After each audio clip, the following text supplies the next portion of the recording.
स्वागत है आपका हमारे YouTube channel Hindi net classes में। तो कैसे हैं? मुझे उम्मीद है कि आप स्वस्थ और मस्त होंगे, अच्छे होंगे और अपनी पढ़ाई को अनवरत जारी रखे होंगे। यदि आप UGC net, JRF, GDC, UPSC इन परीक्षाओं की तैयारी कर रहे हैं तो ये क्लास आपके लिए बहुत महत्वपूर्ण है। यदि आप हमारे चैनल को पहली बार देख रहे हैं तो इस चैनल को सब्सक्राइब कर लें और यदि आपने सब्सक्राइब किया है तो वीडियो को लाइक जरूर करें। तो आज की वीडियो बहुत महत्वपूर्ण वीडियो है और आज की वीडियो इकाई 10 हिंदी गद्य की अन्य विधाएं से संबंधित है, जिसमें हमने रेखा चित्र को रखा है और ये रेखा चित्र है माटी की मूर्तियां जो कि राम वृक्ष बेनीपुरी के द्वारा लिखा गया है और इससे संबंधित सवाल जो है पुनः और जेआरएफ की परीक्षा में पूछे जाते हैं। तो चलिए शुरू करते हैं आज की क्लास। पहला सवाल देखते हैं। पहला सवाल कह रहा है कि माटी की मूर्तियां शब्द चित्र संग्रह के रचनाकार का नाम क्या है, ये आपको बताना है। ए कह रहा है हरिशंकर परसाई, बी राम वृक्ष बेनीपुरी, सी कह रहा है कि रामविलास शर्मा और डी कह रहा है कि सरदार पूर्ण सिंह। तो इसका सही उत्तर क्या होगा ये बताना है। तो इसका सही उत्तर विकल्प बी हो जाएगा। इसके जो रचनाकार हैं वो राम वृक्ष बेनीपुरी हैं और माटी की जो मूर्ति ये रेखा चित्र है इसमें जो है 1941 से लेकर के 1945 तक के जो शब्द चित्र हैं, जिसको इन्होंने शब्द चित्र की संज्ञा दी है, इसको संकलित किया है और इसका प्रकाशन 1946 में हुआ था। चलिए बात करते हैं दूसरे सवाल की। दूसरे सवाल में कह रहे हैं कि माटी की मूर्तियां शब्द चित्र संग्रह के प्रथम संस्करण में कुल कितने शब्द चित्र हैं, ये आपको बताना है। ए कह रहे 11, बी 12, सी 13 और डी कह रहे 14। तो यदि हम माटी के मूर्तियां शब्द चित्र संग्रह में बात करें पहले संस्करण में, तो पहले संस्करण में कुल 11 शब्द चित्र हैं। कितने हैं? 11 शब्द चित्र हैं। बाद में जब इसका दूसरा संस्करण आता है 1953 में, तो इसमें एक और जो है वो शब्द चित्र जोड़ दिया जाता है और इस तरह से उसकी संख्या जो है दूसरे संस्करण में 12 हो जाती है। सवाल तीसरा कह रहा है कि माटी की मूर्तियां शब्द चित्र संग्रह की दूसरा नवीन संस्करण कब प्रकाशित हुआ था, ये आपको बताना है। ए कह रहा 1950, बी 1951, सी 1952 और डी कह रहा है कि 1953। तो आपको इसका सही उत्तर बताना है। इसका सही उत्तर क्या होगा? तो इसका सही उत्तर विकल्प आपका डी सही हो जाएगा। 1953 में प्रकाशित हुआ है। चौथा सवाल पर आते हैं। चौथा सवाल कह रहा है कि इनमें से कौन सा शब्द चित्र माटी की मूर्ति के प्रथम संग्रह में संकलित नहीं है। तो ये बताना है कि जो माटी की मूर्ति का पहला संकलन जो संग्रह प्रकाशित हुआ था, जिसमें शब्द चित्रों की संख्या कुल 11 थी, जबकि दूसरी बार जो प्रकाशित होता है 1953 में, उसमें 12 हो जाती है। तो आपको ये बताना है कि पहले में कौन संकलित नहीं था इनमें से। ए कह रहा रजिया, बी रूपा की आजी, सी देव और डी कह रहा कि बुधिया। तो यदि इस प्रश्न के उत्तर की बात करें तो जो शामिल बाद में किया गया वो रजिया को शामिल किया गया, तो विकल्प ए उत्तर इसका सही हो जाएगा। पांचवें सवाल पर आते हैं। सवाल पांचवा कह रहे हैं कि माटी की मूर्ति में संकलित सब चित्रों का सही अनुक्रम क्या है, ये आपको बताना है। ए करे भौजी, सुभान खां, परमेश्वर, बैजू मामा, बी करे भौजी, परमेश्वर, बैजू मामा, सुभान खां, सी करे परमेश्वर, भौजी, बैजू मामा, सुभान खां और डी करे कि बैजू मामा, भौजी, परमेश्वर और सुभान खां। तो पांचवें का उत्तर जो है आपको बताना है। इसका सही उत्तर क्या होगा? जो शब्द चित्रों का सही अनुक्रम है वो क्या है? तो वो आपका विकल्प बी सही हो जाएगा।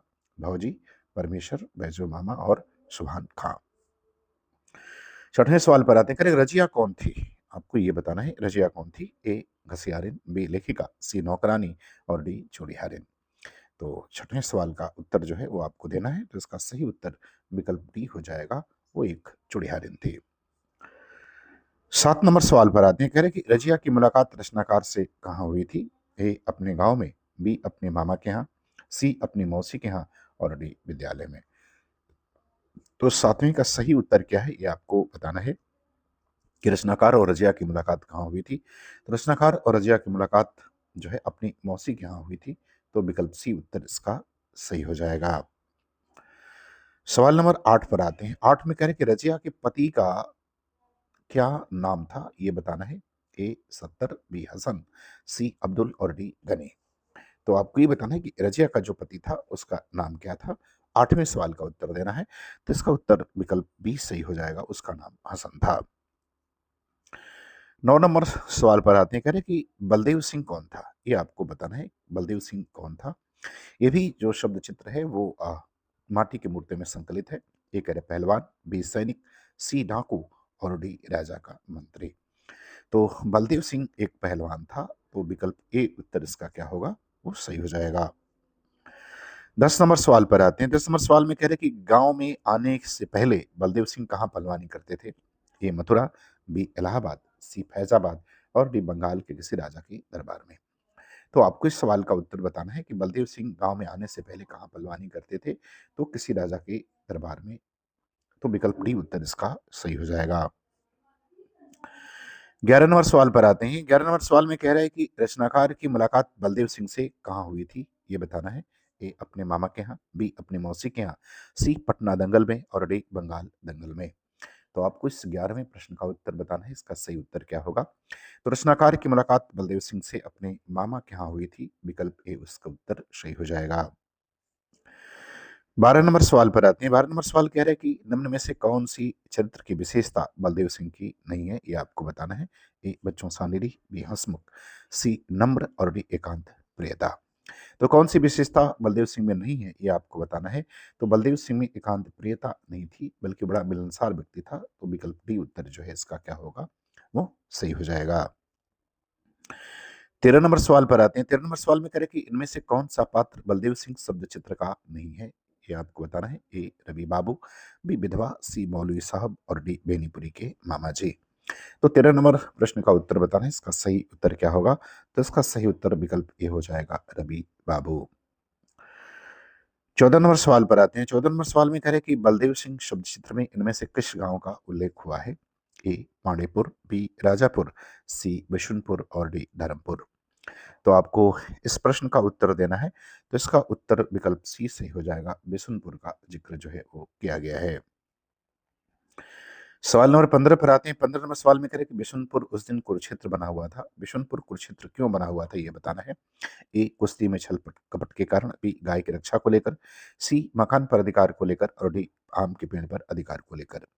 तो यदि बिशुनपुर की बात करें तो इसलिए कुरुक्षेत्र बना था क्योंकि आम के पेड़ को लेकर के दो भाइयों के बीच जो है वो एक अधिकार को लेकर था। तो विकल्प डी जो है इसका उत्तर सही हो जाएगा। 16 नंबर सवाल पर आते हैं। कह रहे कि बलदेव सिंह की निर्मम हत्या क्यों कर दी गई? ए विधवा की सहायता करने के कारण, बी गाय की रक्षा के कारण, सी बड़े भाई को आम के पेड़ पर अधिकार दिलाने के कारण और डी कुश्ती में विजयी होने के कारण। तो इसका उत्तर आपको बताना है। इसका सही उत्तर क्या होगा? तो देखिए बलदेव सिंह की निर्मम हत्या सिर्फ इसलिए कर दी गई कि उसने एक विधवा की सहायता की। तो विकल्प ए इसका उत्तर क्या होगा? वो सही हो जाएगा।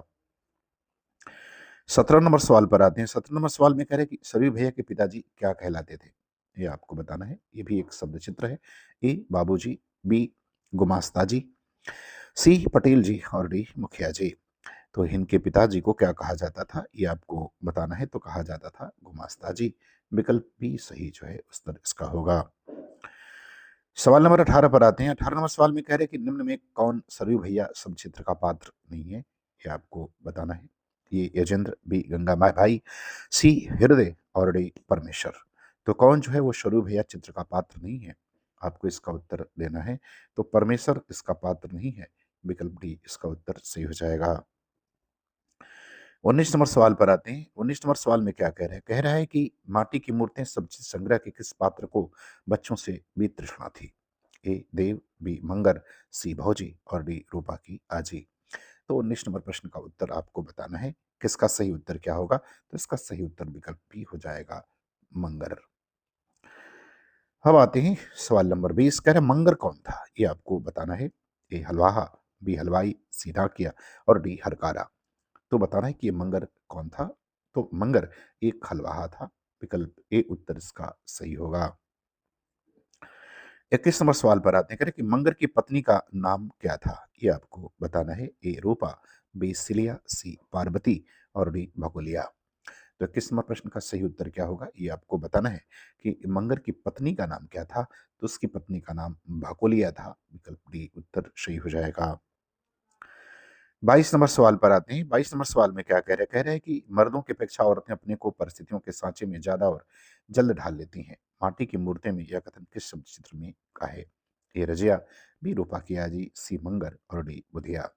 तो 22 नंबर प्रश्न का उत्तर आपको बताना है। तो ये जो है मंगर शब्द चित्र का कथन है। विकल्प सी उत्तर इसका क्या होगा? वो सही होगा। 23 नंबर सवाल पर आते हैं। 23 नंबर सवाल में क्या कह रहे हैं? कि आज खाए और कल को झांके, ताको गोरख संग रखे, माटी की मूर्ति समचित्र में इस सिद्धांत का उपासक किसे कहा गया है?